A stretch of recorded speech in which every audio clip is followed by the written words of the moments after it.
tuendelee kufanya vikao vyetu vya ndani kuhakikisha kuwa tunaisimamia serikali ipasavyo, na yale ambayo tumeahidi kwenye ilani ya uchaguzi. Mheshimiwa wetu Rais na mwenyekiti wetu wa chama taifa ameshatoa maelekezo kuhakikisha kuwa wananchi wetu wapate tabasamu, na wenye kutoa tabasamu ni sisi viongozi wa CCM na sisi wenyewe kuhakikisha kwenye ngazi ya matawi ile miongozo yao ya kiserikali waliopewa wanaitimiza vema ndani ya ofisi zao, kwa maana wao ni wenyeviti wa ulinzi na usalama katika mitaa yao.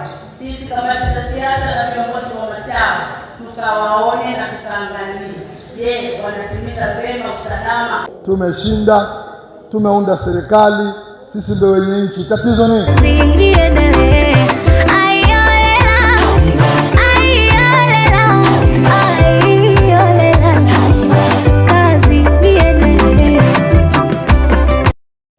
Siku 100 za Dr. Samia Suluhu Hassan, ajira 5,000 tayari zimeshapata wafanyakazi kwenye sekta ya elimu, lakini na sekta ya afya. Mama Samia oye! Ndani ya siku 100 tayari ahadi yake ya kutaka kila Mtanzania apate bima ya afya kwa sababu ya unafuu wa kupata tiba imeanza kutekelezwa na inaendelea kutekelezwa. Nani kama Mama Samia?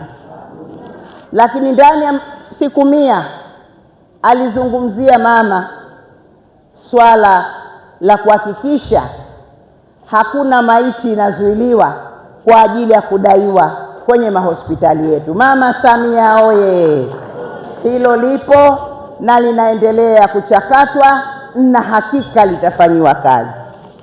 Ni mengi mama aloahidi.